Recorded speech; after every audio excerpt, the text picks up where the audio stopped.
Good evening. Thursday night football, guys. Chaps Fantasy Chat, brought to you on the Lenny Munich Fantasy Sports Network. I am excited to be with you guys. I love doing Thursday nights in the fall because there's football on. And tonight I'm especially excited because I have a sincere rooting interest in one of the teams. I'm glad you can join me tonight. I have a lot of great things to talk about. We're going to talk about tonight's game. We're going to talk about a little bit of statistics, and then we're going to jump in to how we're going to use those statistics to benefit ourselves this weekend. So let's jump right into it. I got a lot of information for you guys, and I hope you really like it. This is kind of how it's gone the last couple weeks. I really like using numbers and applying them to real life application, right? So when we look at these stats, we've been through 10 weeks of the season this far. We've got a good sample size of who teams are.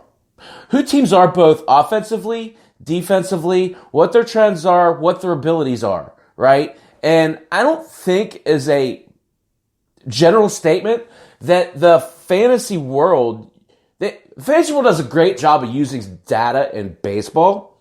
I don't think they do such a great job in football, because if you're looking at these statistics from week to week, you'll see a lot of inlays that you can use, okay? So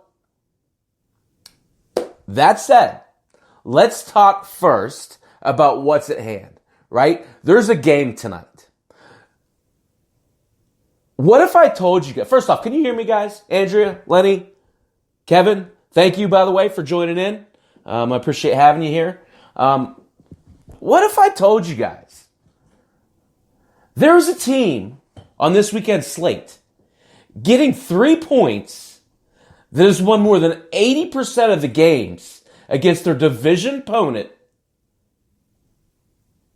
over the last 19 years. I'll say it again. 80% of the games they've played against this team in their division over the last 19 years. This team's getting 3 points this weekend. Okay? What if I also told you that same team is on a 4-game win streak and has won 5 of their last 6? How about, lastly, this team is also third in the NFL in sacks with 33, second in turnovers with 26, turnovers created with 26, and second in defensive interceptions with 14. And I told you this team was a 3-point dog. Oh, and throw in the fact their opponent just won their first game since September 29th. Their first home game of the season.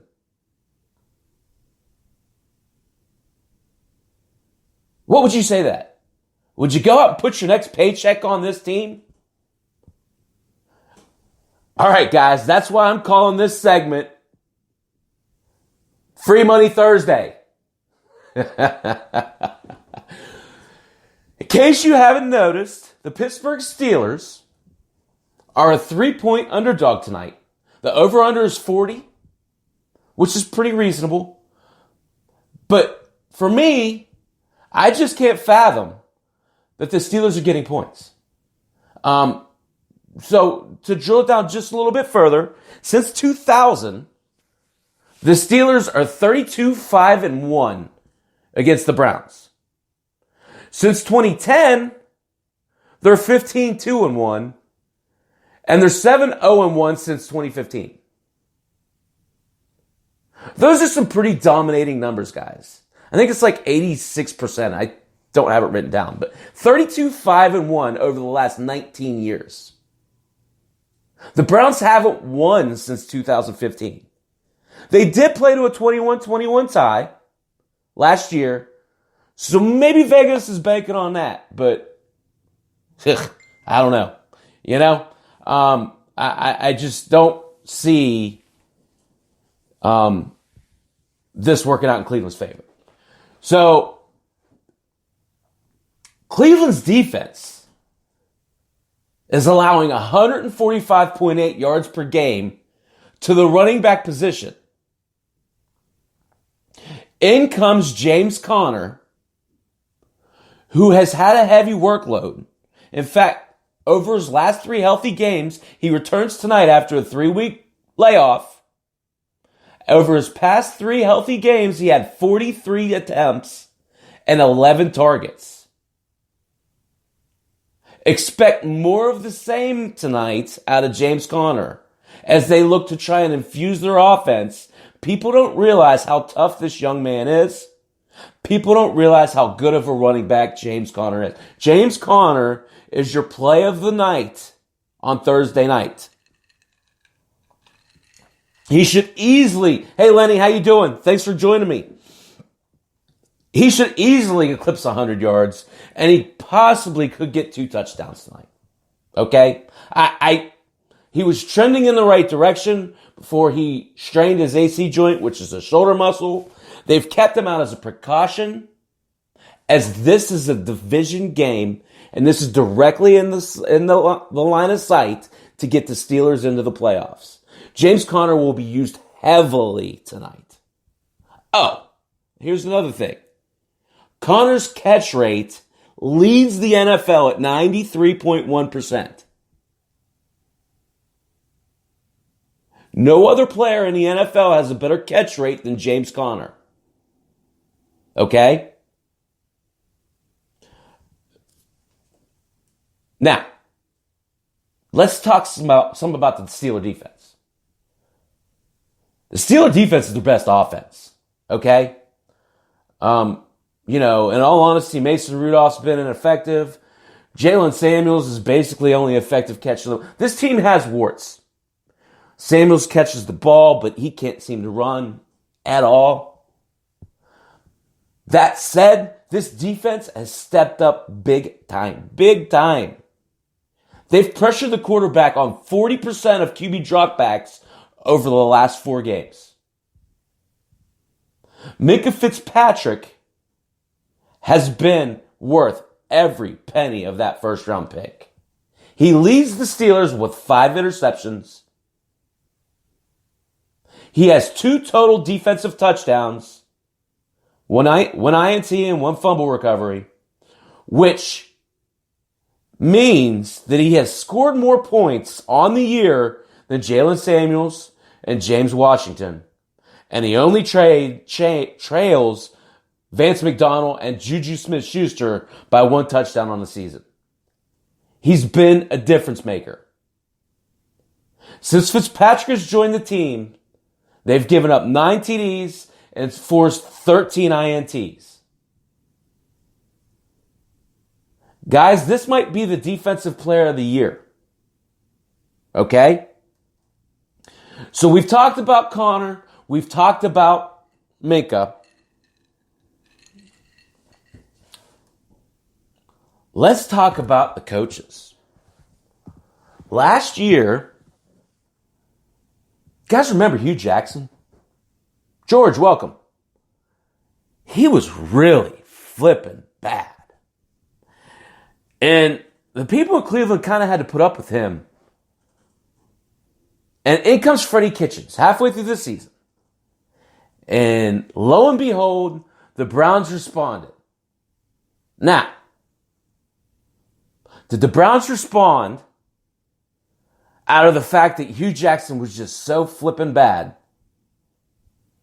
Or was it something that Freddie Kitchens was doing differently? Well, this year, the Kitchens love is kind of fluttered. And when left to stand on his own resume, he has failed dramatically. Yes, they had a good week last week. Yes, Kareem Hunt is a good addition. But can you be consistent?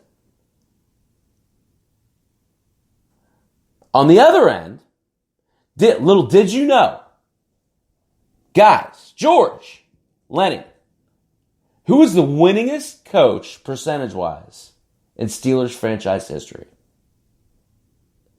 Pretty easy selection, right? They've had 3 coaches since 1969. Who has the best winning percentage?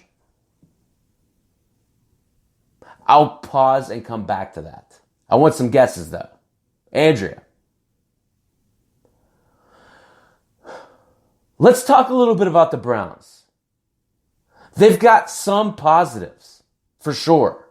As I said, Kareem Hunt. The experiment continues this week with him as a third down back. I'm using my air quotes. Hunt's a wild card for this Browns team. People don't forget. Remember, Kareem Hunt, through 10 games last season, had 824 yards rushing and 374 receiving yards and 14 total touchdowns. If he works out, a side note, I don't talk about what happened to Kareem Hunt. We all know that story. It's well documented. Right? You'll see that when I do these shows. I don't like talking about bad juju. So, if Kareem Hunt can stay healthy, continue to be effective, Cleveland all of a sudden has the best running back tandem in the NFL. That's a big if. Because their offensive line is middling. But these two are legitimate weapons, okay? Last week, Hunt's first game action of the year, 30 rushing yards, 7 receptions for 44 yards. He will have to be heavily involved again tonight if they want to stand a chance against Pittsburgh. Here's the side note, though. The Steelers have yet to allow a running back catch for a TD against them this season. They've only allowed 4 scores to that position all year in general.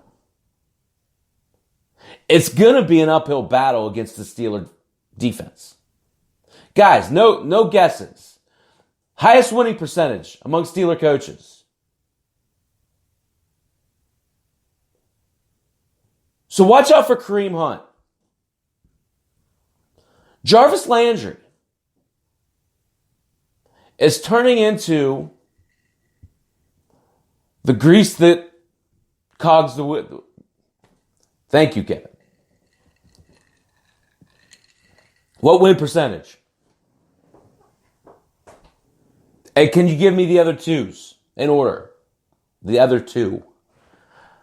Jarvis Landry has seen 10 targets in 3 straight games. He's got 20 of them for 213 yards and 2 touchdowns. He's turning into the player that we all thought he could be when he came up from Miami at the beginning of last year.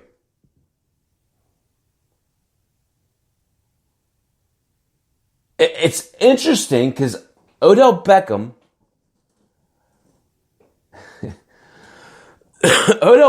has been the guy that's gotten all of the publicity. Jarvis Landry is the key to the Browns offense. Tomlin's win percentage, 649, is the best among all Steeler coaches. He's just 19 wins away from Bill Cowher's 149 wins. His winning percentage was 623. And Chuck Noll,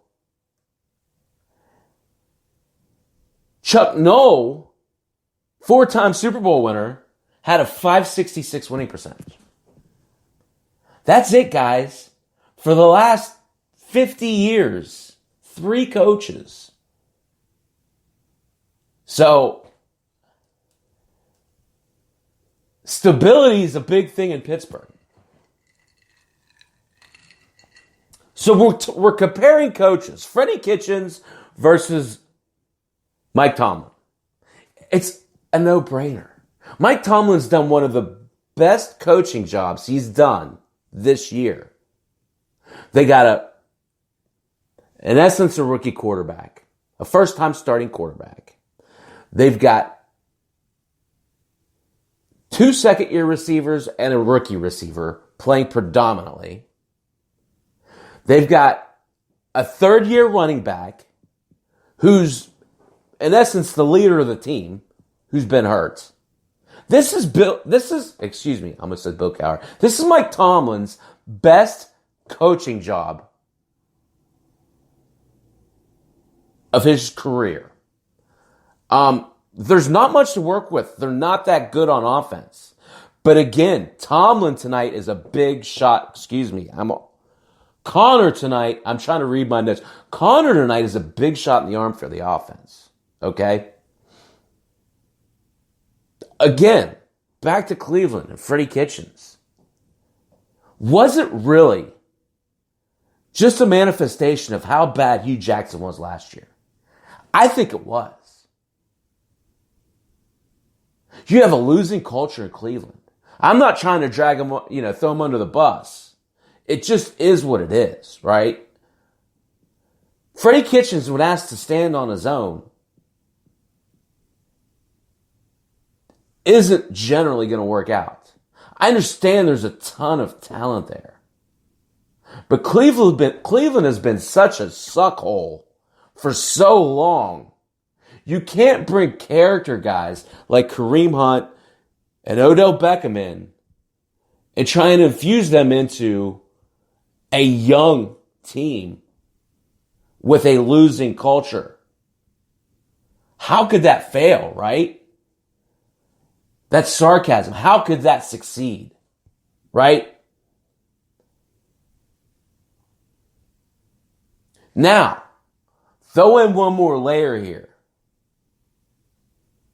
Does Baker Mayfield look like he's in shape? What'd you see from Baker Mayfield in the offseason? You saw him chugging a beer at the Indians game, right? You think he's motivated? You think he's worked hard in the offseason? You throw in a hip injury.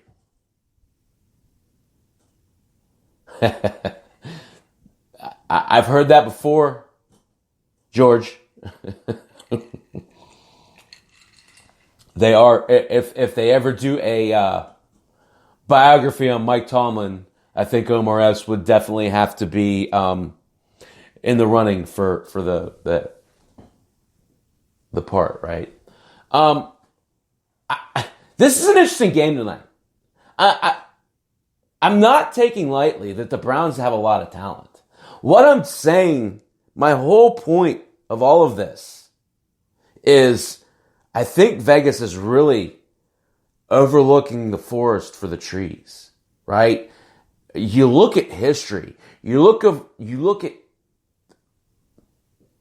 culture, right? There's just not that positive culture yet in Cleveland.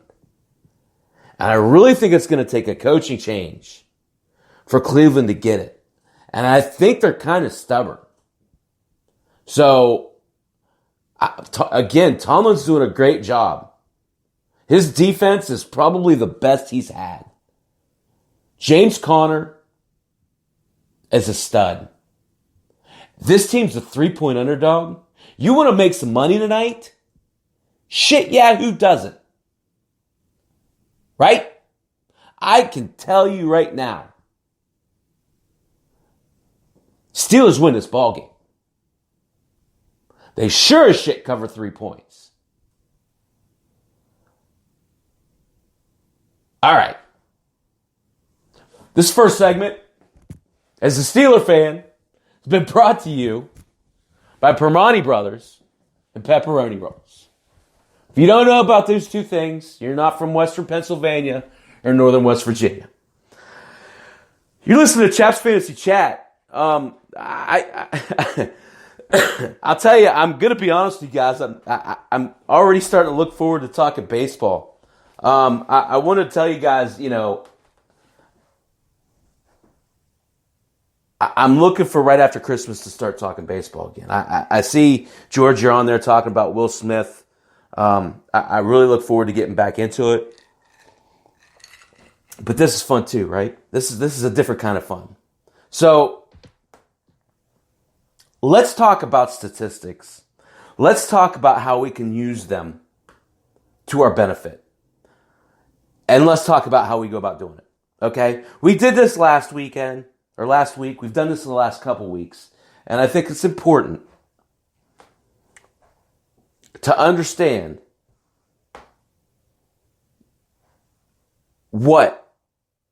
how we use these, right? So how I do this, I really, I go through these statistics and I go to each matchup. What's appealing? And then I'm going to give you guys 5 really rock solid matchups that, one, you can either use the players on your fantasy team, or there's a few on here that you could go out and still pick up. That's what I always love about doing these, right? It's a little bit of a reach for some of these guys to go pick up. Last weekend I told you Dion Lewis. I was wrong. Not always right?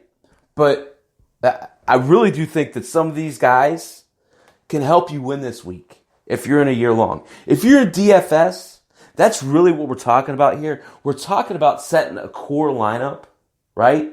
And were this game tonight on Sunday, Connor would be in that core lineup, right? But there's plenty on Sunday to talk about, okay? So really quickly, going down through the stats, I break it down. Well, I vary. Sometimes I break it down by fantasy points. Sometimes I break it down by, touchdowns given up. Sometimes I break it down by yards. I think all of them are kind of beneficial. Tonight I did fantasy points per game. And what I think that shows you, it takes out the bye weeks. It takes out some of the variables. And I'm not going to sit here and read the list to you.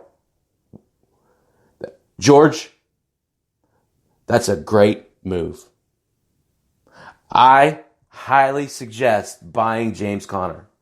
Oh my God, that's highway robbery. So George is on here. By the way, before I get into these, I'm interacting. For those of you guys just listening, I'm interacting on the Lenny Melnick FantasySports.com website. If you go in there, you sign up, you log in. It takes literally 5 minutes. You check the Remember Me button. It remembers who you are, and then you can come in and you can interact with the crowd. You can ask questions. I highly encourage sit-start questions. Pretty much whatever you guys want to talk about, I'll talk about. But it's important to get in here and interact with us. That way I can know who's here. We can talk. You can ask questions. We can have fun together. So, start out versus the running back position. We talked a little bit about this last week, so I won't spend a whole lot of time on it, but it will help us drill down in our 5 games, okay? Kansas City's given up the most fantasy points per game, 25.4. Detroit jumped up to second this week at 25.2. Carolina, 24.9. Of note, Carolina leads the league in rushing touchdowns allowed at 14. 14 touchdowns rushing they've given up on the year. That's 3 more than the closest next defense. That's a significant gap this early in the year, okay? Carolina's given up a lot of rushing touchdowns. 4 Cincinnati, 24.1. 5 Miami, 23.0. And 6 Green Bay, 22.7. They've given up 11 rushing touchdowns on the season. They're the second, okay?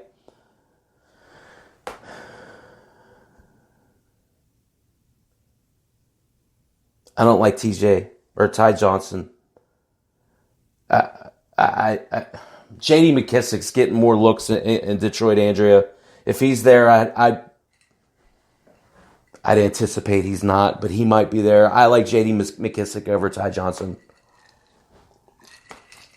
So, just again, an overview. That's running back. Let's talk about receivers.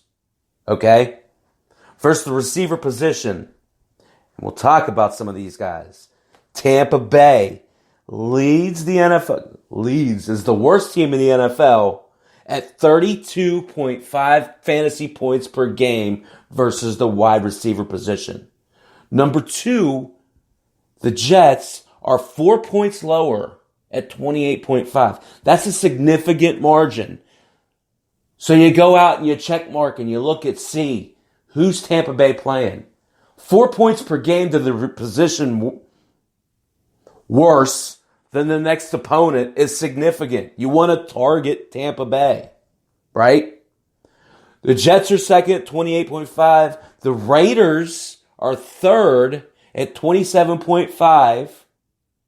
Houston's fourth, 27.8. 27.7 for Houston. And the Giants are fifth.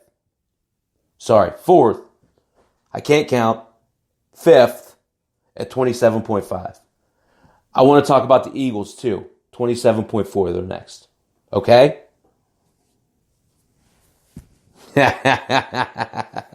Hey, here's a problem. In our 14-team league that you guys are in with me, I'm sitting on Lamar Jackson and I'm sitting on Russell Wilson. It's a nice problem to have, right? Andrea, talk to me offline. I'll help you out. So, we talked about our 5 receiving core teams. Tampa, the Jets, Oakland, Houston, the Giants, and Philadelphia. Atlanta's right behind them. We'll talk about them, okay? So, I'm not going to go into tight ends this week. We'll talk about them next week. But here's what I like to do with that. Last week I called this the exploit. I really like that. It's 5 to watch, right? It's 5 games that you want to target on. I'll also accept the honey hole. I'll also accept the cherry pick. Also, 4 Roses tonight is the drink of choice.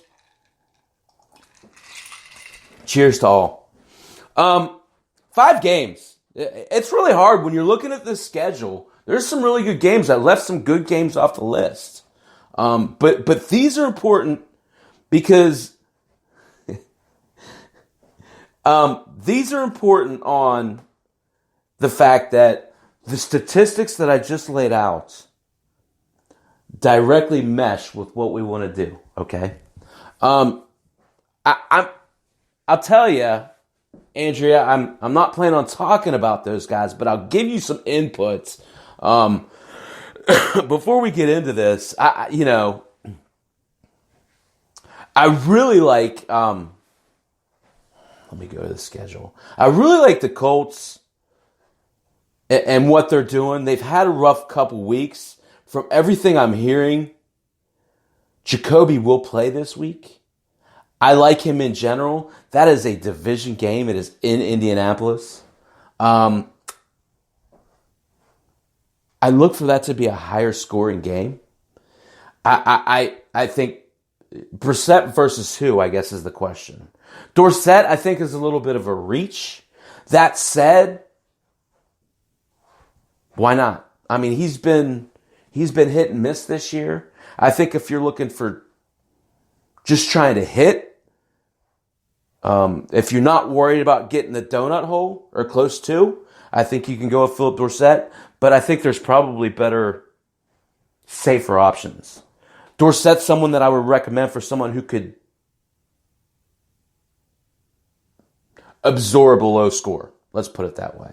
And Jack Doyle, I mean, I'll tell you in all honesty, Ebron seems to be the guy that's been benefiting from. But the thing about that is you really don't know when Jacoby comes back in. It's a completely different mindset, right? Because you got a different guy distributing the ball, and in all honesty, Doyle's been a big part of that offense for a long time. So, it's funny. I like playing in 12-team leagues. This is the first 14-team league I've been in. I think I'm doing pretty well at it. But it's tougher because you have to consider guys like this that you wouldn't normally want on your team. So, Kyle, welcome. Yeah, I just poured my second glass. It is Steeler night. So, yeah, I'll try and keep it at 2. Anyway, so I think it's interesting. I'll tell you, Nick Foles this week I like a lot. I think that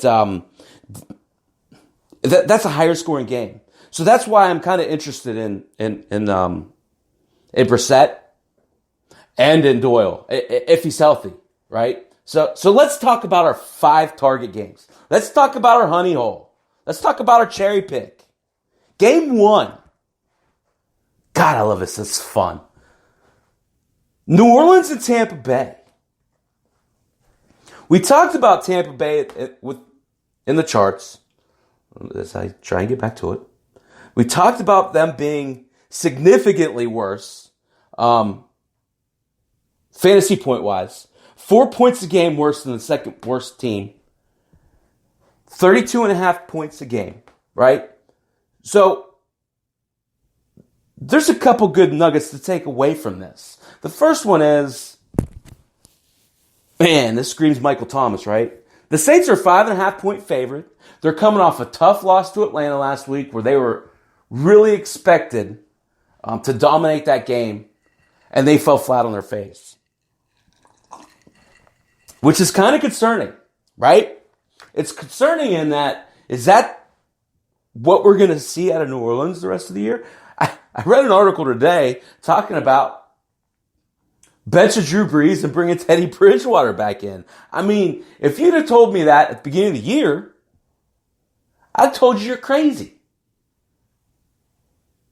I think it's premature. Okay? The Saints have to get right this week. Tampa Bay is the worst defense against the pass. Well documented. What's not well documented? New Orleans is actually the ninth worst pass defense, giving up an average of 24.0 fantasy points per game to the wide receiver position. So, ninth worst equals the last third, right? Targetable is what that equals. Okay? The other part of that is, and this is the kicker.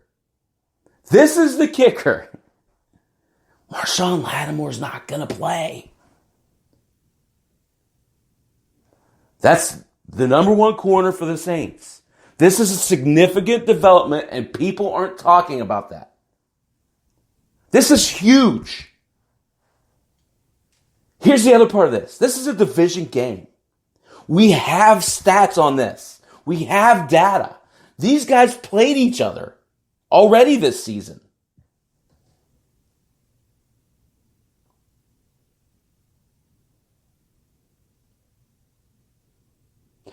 $32.5 fantasy points per game to the wide receiver position. They've allowed 62% completion rate. Don't hold off on that, Andrew. Odell Beckham's getting ready to get right. Not tonight. Next week on, Odell Beckham's getting ready to get right. Hang on to him. Okay? Let's talk about Tampa Bay. And let's talk about, here's what we don't take into account a lot of times when we're talking about these games. A lot of times when these matchups happen, because Tampa Bay's pass defense is so bad, New Orleans, in order to keep up, New Orleans' pass defense is going to take a hit as well. Because Tampa's going to be throwing to keep up, right? It inflates statistics on both sides. Again, New Orleans is in the bottom third pass defensive-wise against the wide receiver position.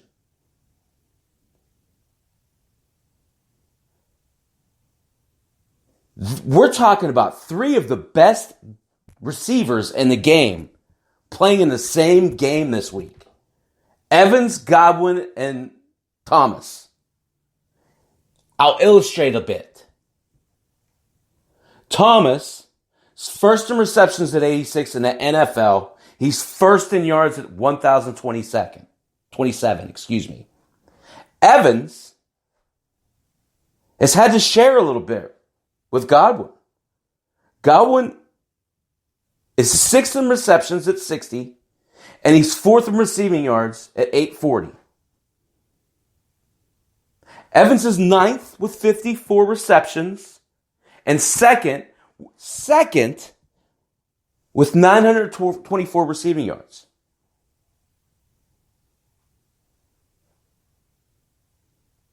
It's significant. All three of those guys are going to play a big role, especially with Lattimore out. Okay? We'll talk about the Bengals in a minute, George. If Lattimore's out, I'll get to the box score in a second. I write these statistics down. I feel like I'm ripping you guys off if I don't share them. Touchdowns, receiving touchdowns. Godwin is fourth, with 6. Evans is second with 7. And Thomas has 4. I didn't count because there's a bunch of people jumbled up together. Here's the box score. Week 5. This was a Teddy Bridgewater game, okay? Teddy Bridgewater found Michael Thomas 11 times for 182 yards and 2 TDs. He caught 11 of 13 passes as Michael Thomas always does.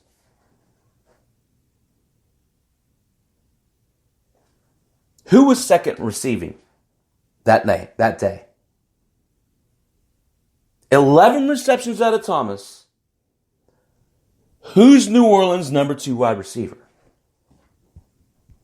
I'll pause and pivot. For Tampa Bay,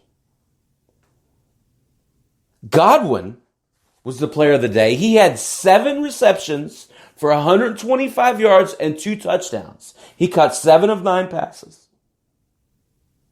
Evans, on the other hand, was held catchless and yardless on the day. He was attempted 3 times to go his way. Why is that, you might ask? Marshawn Lattimore. If Lattimore's out, all of a sudden, Greedy Williams and whoever the hell the next cornerback up are in a ton of hurt. Ted Ginn Sr., Ted Ginn's it's a Pittsburgh thing. He was actually, I believe, a coach in, I think it's Bethel Park in Pittsburgh. He was actually a really pretty well-known player, coach. Anyway, I think a player as well. But yeah, Ted Ginn is a junior for sure. So sorry, George. I know you kind of said that in jest, but no, Ted Ginn Sr. is legitimate. You can look him up. So back on point. If Marshawn Lattimore is out, Mike Evans all of a sudden turns Jameis Winston into a must-play in a DFS format. Because if Greedy Williams is your best option, and the dude behind Greedy Williams can't beat him out, this all goes banana. Okay? It's like Sammy Davis Sr. Cheers. Yes. Look him up, though. I'm pretty sure I'm right on that. I really like Jameis Winston this week. And I'll tell you another thing. You look back on that week 5, The other thing that jumped out to me, and of course, it's funny, you do all this research, and then one little pivot happens. Ronald Jones fumbles, okay? But I'm going to say it anyway because I think Ronald Jones is still entrenched as the number one lead back in Tampa. I don't think Bruce Arians is that knee-jerk, okay? As other coaches have shown they'd be. But Ron Jones, 9 attempts for 35 yards. Peyton Barber, 8 attempts for 32 yards and a touchdown. Stand alone, there's not much there. But if you really think about it, against a defense that's as stout against the run as New Orleans is, 21 combined receiving yards out of those two. Total yards, you look at 88 and a touchdown out of Ronald Jones this week. You take that, right? I think Ronald Jones is a sneaky play this week, is my point. And I hesitate a little bit because I know it's funny. You make these predictions. You could get 9 out of 10 right. I'm not saying that I do. You get 9 out of 10 right. That 10th one, someone's going to call you out on, right? I think Ronald Jones has a good game this week. I think things are lined up well. I think New Orleans hasn't allowed 100-yard rushers since it's a really, I don't have it in front of me. It's a really, I think 2017. It's a long time, okay? I think Ronald Jones is lined up to have that this week. Summation. I love Michael Thomas versus Tampa Bay because they're the worst pass defense in the NFL. Because they're the worst pass defense in the NFL, I think there's a natural increase on the other side of the ball. Not to mention there's 2 wide receiver ones and Chris Godwin and Mike Evans. I think both of those guys benefit due to the fact that Marshawn Lattimore is out. People aren't talking about Marshawn Lattimore being out enough. It's significant. Game 2. Are you guys having fun? You enjoying this? Any questions? Does it make sense? George, to your point, Cincinnati and Oakland.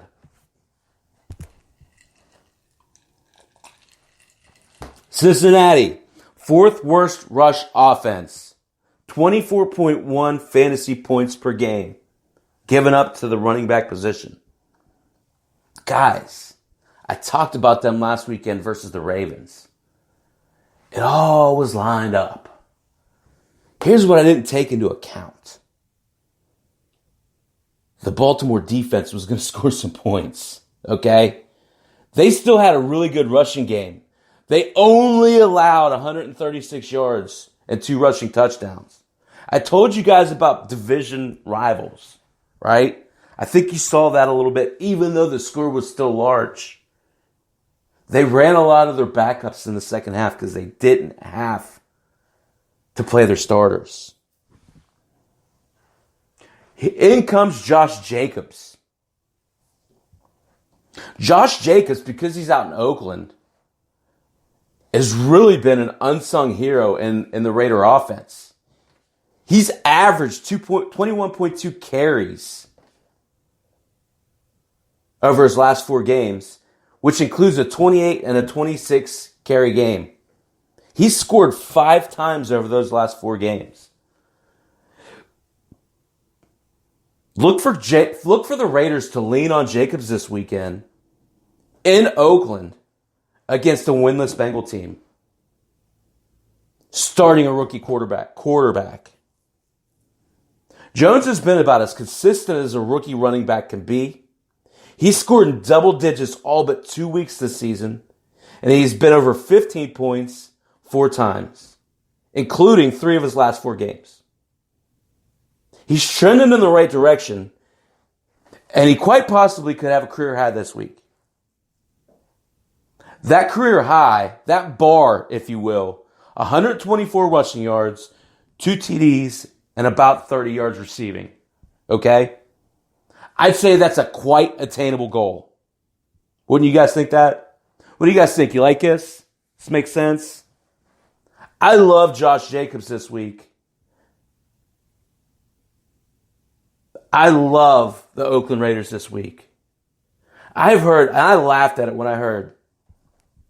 Again, I talked about this earlier, how being in a situation where numbers are inflated because of who you're playing. This is not the case here. Ryan Finley stinks. Do not listen to these prognosticators that are saying they like the Bengals this week. They're clearly crazy. I'm looking at you, John Hanson. I heard him say that. Can they cover? 10.5. I think it. Great question, Kyle. I do think they cover.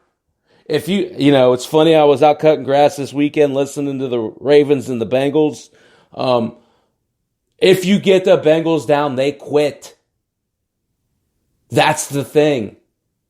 This is an 0-for team. If they jump out, they quit. Now, the problem is, what happens if they get off to a fast start? I don't think Ryan Finley is equipped for that. It was encouraging to see Mixon have a good game last week. That helped.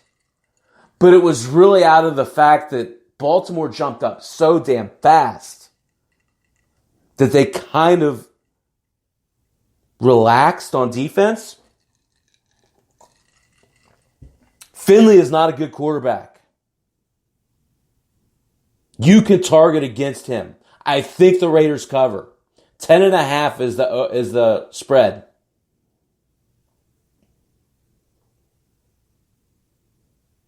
That's game 2. Game 3. Probably my favorite game. This is great on both sides because we're talking Atlanta and Carolina. Carolina's giving 5.5 points. There's a 5.5 point favorite. Look, going out to Oakland's no joke. You'd have to think, though, if you're an 0 for team, Kyle, if you're an 0 for the year team, you'd have to think that any opportunity that you get out of town has to be seen as a bonus. That's the only thing that I hesitate with on that game. Let's talk about Atlanta and Carolina.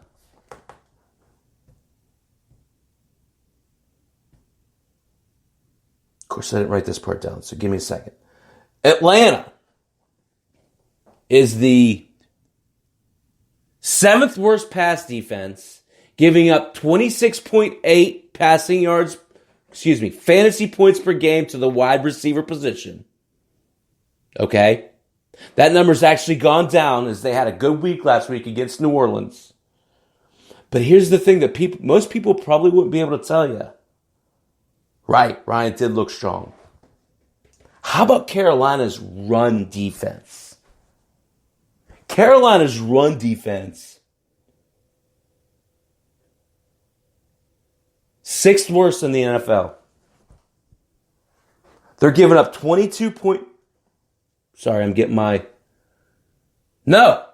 worst. I apologize. 3rd worst in the NFL. They're giving up 24.9 per game to the running back position. They've allowed 14 rushing touchdowns, most in the NFL. 1,000 yards rushing they've given up. I think if you ask your novice fan, they wouldn't realize that.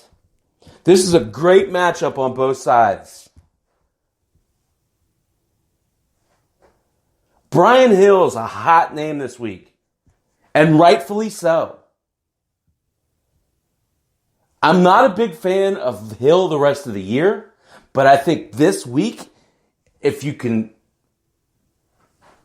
in a shallower league and he's still available, and you didn't miss anything, we still got a half hour.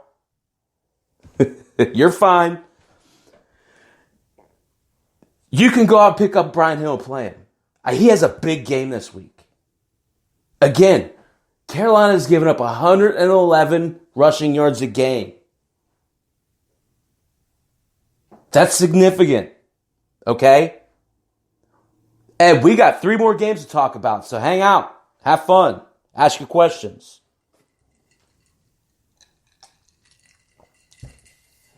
Everybody knows about Atlanta. People don't really know about Carolina. Okay?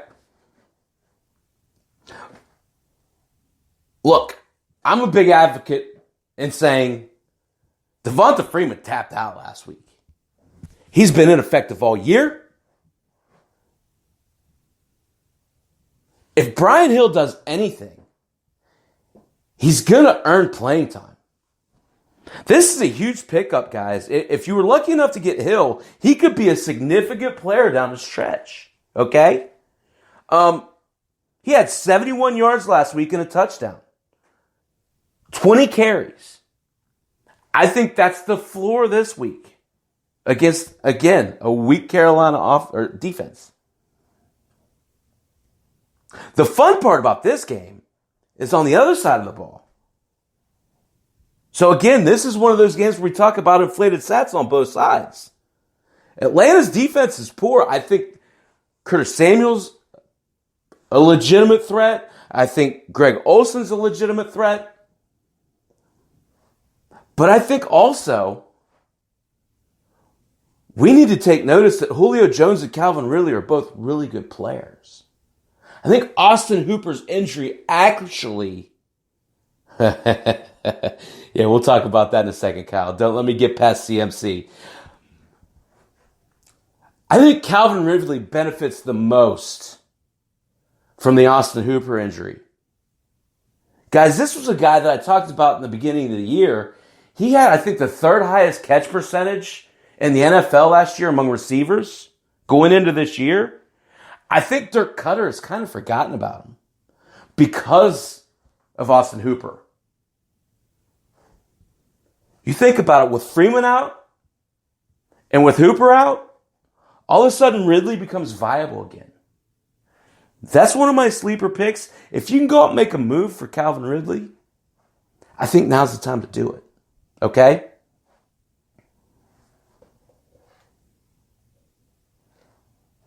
Let's talk about CMC. I talked about him last week. I don't want to regurgitate a whole bunch of the same stats, but in summation, he's having a historic year. Okay? This is a must-exploit matchup. It doesn't get any sweeter than Christian McCaffrey against this defense in Atlanta. Because although we're talking about picking on Atlanta's pass defense, McCaffrey's pretty much been matchup proof. Aside from week 2, where he had a clunker against Tampa Bay, sidebar, division opponent, McCaffrey scored 20 points in every other game this season. He's been over 30 points 4 times. The fact that CMC's not as good is not breaking news. What is surprising is that Curtis Samuel has flourished with Kyle Allen at quarterback. Kyle Allen's been a big surprise, and I think he continues that. Curtis Samuel's caught a TD in 3 of his last 4 games. This is a very mediocre receiving core, but he has clearly stepped up as the guy you want catching the ball in Carolina.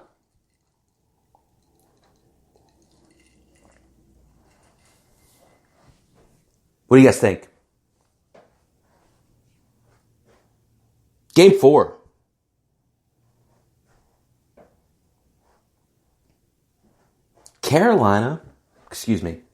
San Francisco.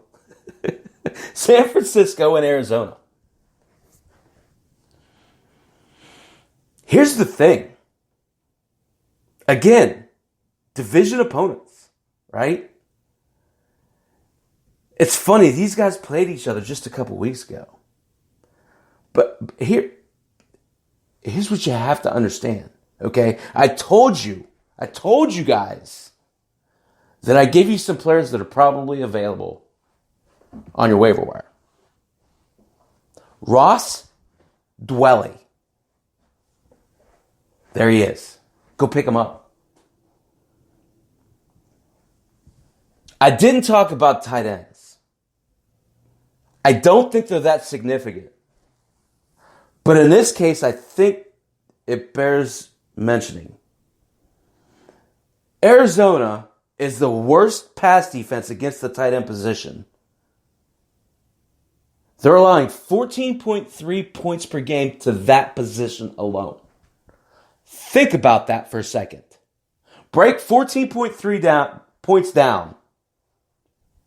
So you're talking about a touchdown and about 80 yards a game to the tight end. That's 3 points more than the next worst team in Tampa Bay. In 10 games, Arizona's given up 66 receptions to that position.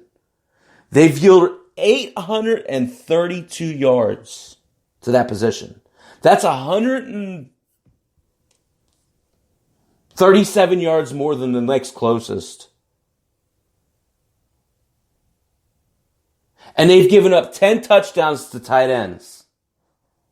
Arizona has.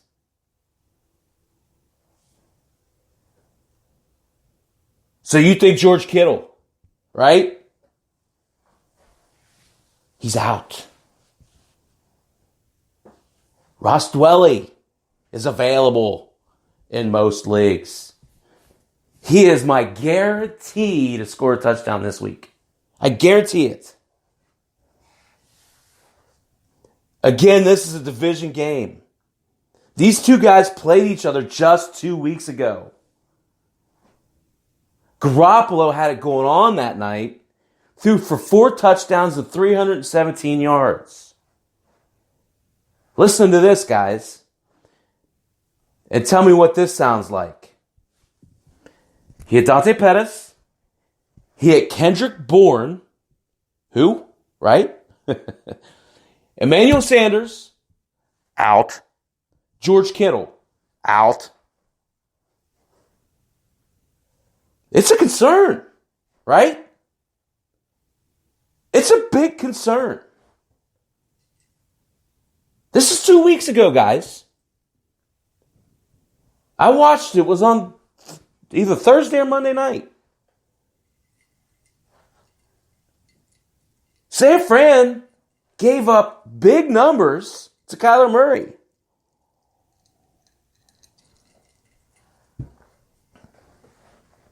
I like Kendrick Bourne. I think he's a sleeper. If you need somebody, I think Kendrick Bourne is a player this week. Again, San Francisco is banged up. That's my point. This nobody that no one's heard of, apologies to the Bourne family, stands to significantly benefit from the fact that San Francisco is suddenly hurting at the receiver corps. And they're playing the worst team in the NFL against a receiver. How about let's talk on the other side? I mentioned Kyler Murray. 241 passing yards, 2 TDs, 0 interception. Kenyon Drake in his debut. 110 rushing yards and a touchdown. A career night. I don't know if it's career, it's close. He hasn't had many good nights. Arizona's giving up a 75.8% catch rate to the tight end position this year. I'll repeat it again for emphasis. 3 out of every 4 passes thrown to the tight end position is caught when you're playing Arizona. 14.3 fantasy points per game. 832 yards to the tight end position alone and 10 touchdowns. That's 3 more touchdowns than the second worst at that position, and that's Oakland.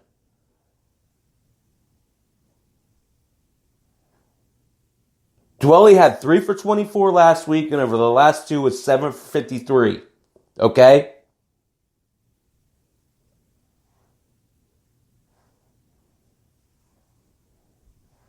We got about 15 minutes. I got 2 more games to talk. I told you I'm going to give you 5. I'm giving you an extra one. Because Four Roses is good whiskey. And I got it in front of me. Game 5. Houston and Baltimore. Baltimore's a 4-point favorite. The over-under is 49.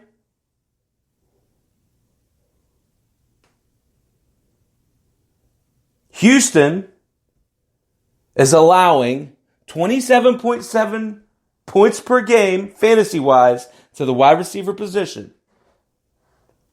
4th worst. They've allowed 13 passing touchdowns, receiving touchdowns, and 1,700 yards.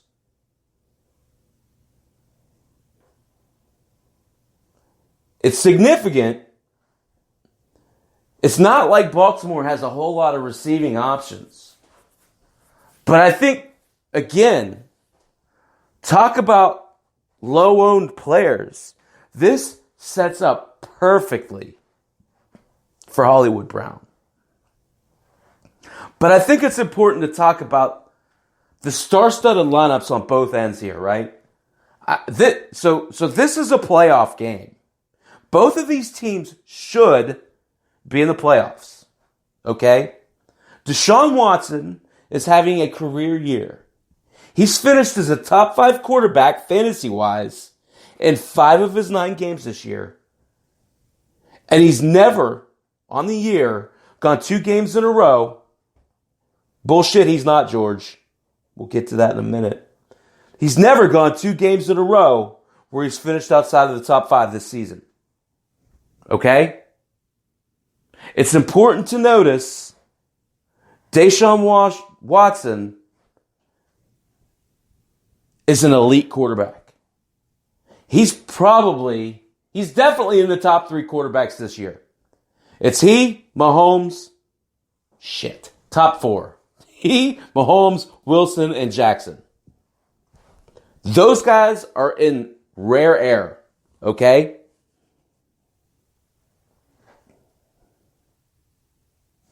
So, the matchup.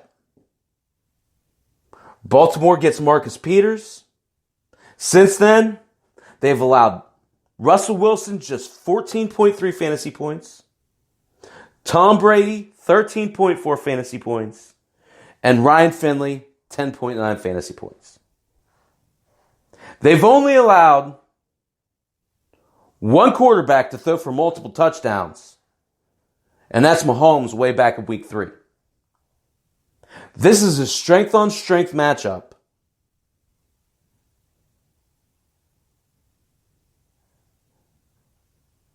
And it really is a matchup of 2 playoff teams.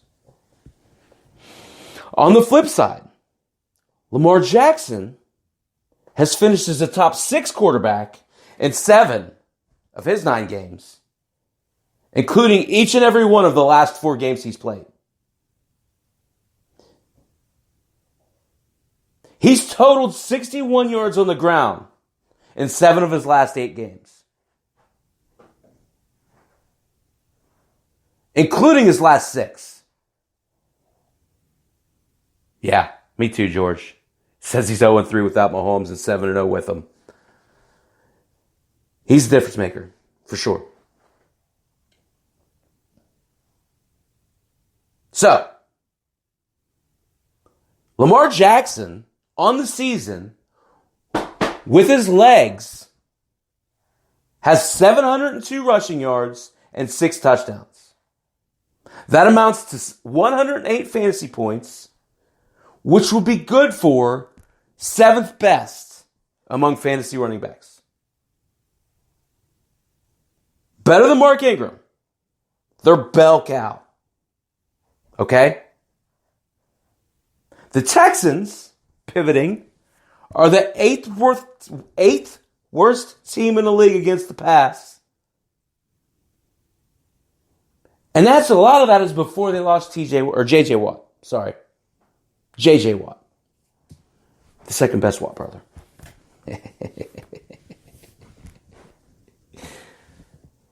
Again, Marquise Brown, Let's talk about him.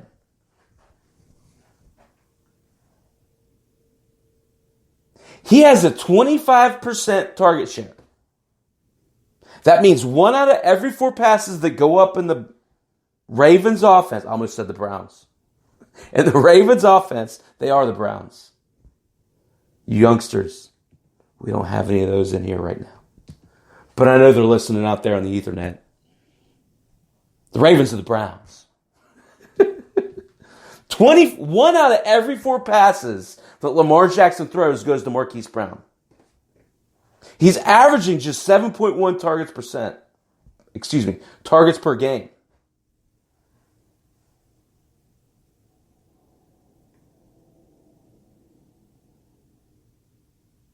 But the fact of the matter is, he's averaging 9.7 yards per target, and he's scoring a touchdown on 1 out of every 11.8 targets thrown his way. That's a pretty damn good rate. So, you have to like his chances of scoring this week.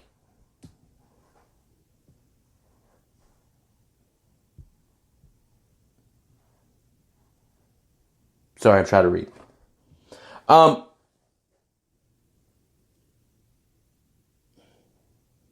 What do you guys think about that? It should be an entertaining game. It's almost certainly Cleveland does not rock. Okay, let's establish that. Let's talk about our bonus game. I got about 10 minutes because I don't want to miss kickoff. I call it the bonus game. Well, 1, because it's the 6th game. But 2, because it's a Monday night game. And 3, because I'm a Pat Mahomes fanboy. I'll admit it. I'm fine with it. The Chiefs and the Chargers. I love this game. There's a lot of interesting aspects about this game that I like. Chiefs are getting 3.5 points. The over-under is 52, which is quite a high number. This is kind of a strength on strength. Over the first 2 weeks, the Chargers' pass defense allowed seven passing touchdowns and 2 interceptions.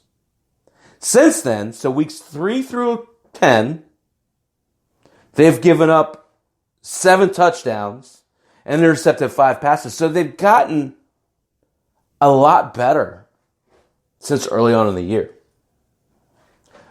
But this is a different animal, is it not?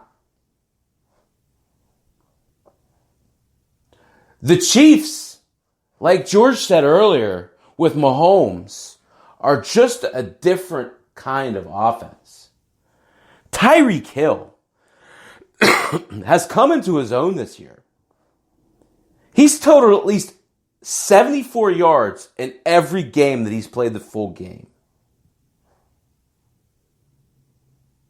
He's had 140 yards plus in each of his last 2 games, and he's seen 37 targets over the last 3 weeks. Week 10, he had 19 targets.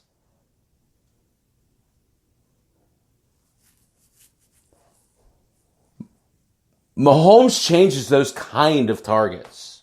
He might not get 19 targets with Mahomes, but bet your Bippy, Lenny, bet your sweet Bippy, that those targets that he gets from Mahomes are going to be down the field and for large chunks of yardage. Kelsey has struggled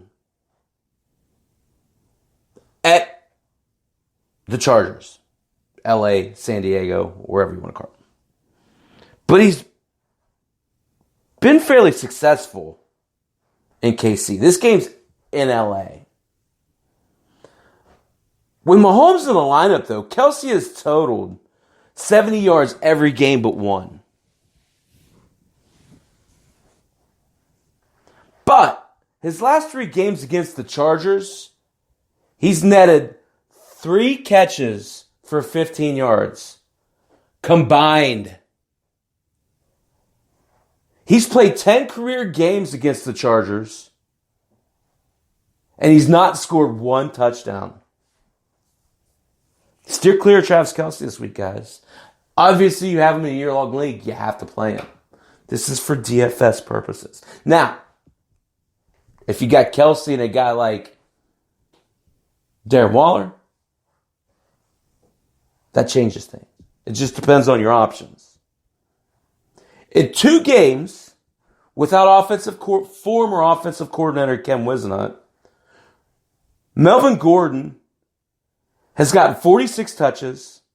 Austin Eckler, George, to your point, Austin Eckler's only gotten 24. That's a 65-30 split. Last year, it was a 70-30 split. 185-72. It looks like the Chargers are trying to right that statistic. And I think it's the right thing to do. Ed, sorry to tell you that. I think Eckler's still viable, but I think his role diminishes over the stretch.